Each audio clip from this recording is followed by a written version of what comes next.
A right triangle has one vertex at the origin and one vertex on the curve y equals e to the negative x over 6 for 1 less than or equal to x less than or equal to 7.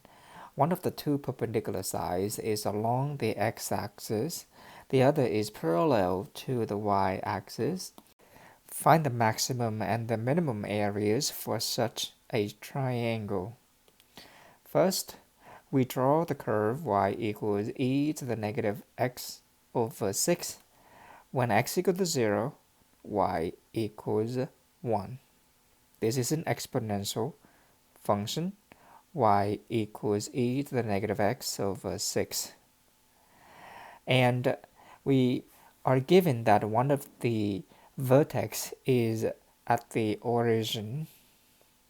The other vertex is on the curve.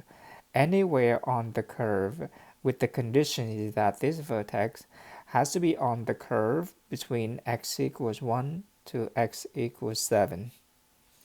We can only use the points on the curve in this interval 1 to 7, not drawn to scale here.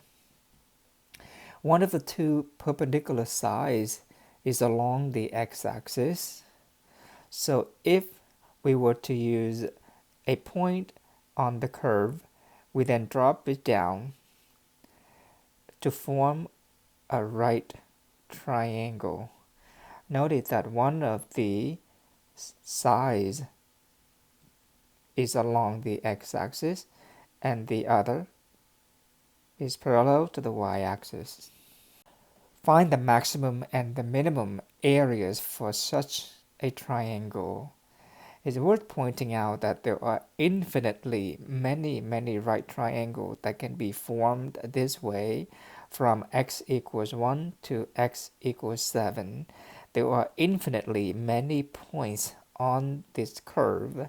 Any point that we pick at all, we can form a right triangle in similar manner with the two sides perpendicular to each other. One is on the x-axis and the other one is parallel to the y-axis. To optimize the area of the triangle, we would need to find the formula for the area of the triangle, which is simply 1 over 2 base times the height for now. If we were to label the point on the graph x comma y, then it is x comma e to the negative x over 6 because y is e to the negative x over 6. The area of the triangle is therefore 1/2. The base is x because it is the distance from the origin to the point x comma y. It is the horizontal distance. H is the vertical distance, which is y, but y is e to the negative x over 6. So we need to optimize this function on the closed interval 1, 7. The extreme value theorem guarantees that we will be able to find such an absolute max and absolute minimum value in a closed interval for a continuous function, which in this case this is. First, we find the derivative. F prime of x is, using the product rule, we have 1 over 2 times e to the negative x over 6 plus 1 over 2x times the derivative of e to the negative x over 6 is e to the negative x over 6 times negative 1 over 6. Simplifying this, we factor out 1 over 2 e to the negative x over 6. In the first term, we only have 1 left, and in the second term, the 1/2 e to the negative x over 6 is out already, so we only end up with minus x over 6. We then set this derivative equal to 0 to find critical numbers. This is a zero product. The first factor can never be 0 because it is exponential. The second factor, 1 minus x over 6, is 0. when x over 6 equals 1 or when x equals 6.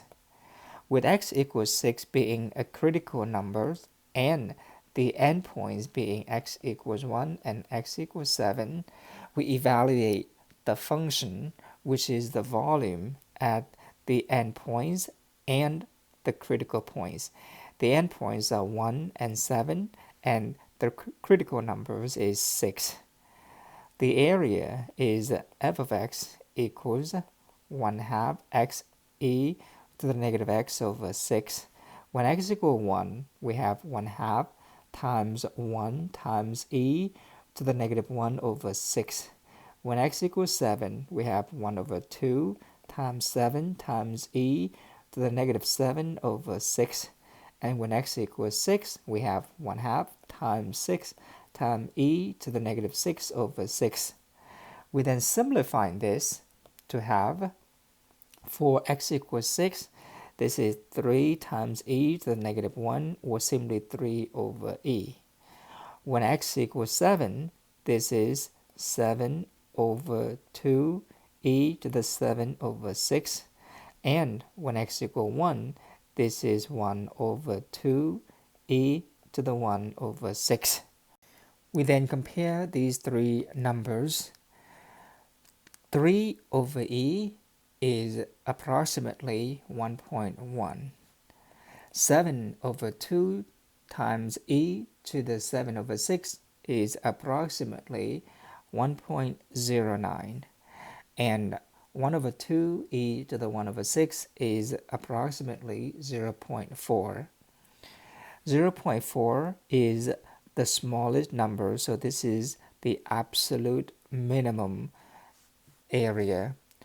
1.1 is the largest number, so that will be the absolute maximum area. We can use a calculator to evaluate these numbers, but notice that we found the exact location where we found the absolute maximum and the absolute minimum. We say that the largest possible area is 3 over e, and it occurs at x equals 6 exactly. And we say that the smallest, or the minimum value, the smallest area is 1 over 2 e to the 1 over 6, and it occurs at the endpoint x equals 1.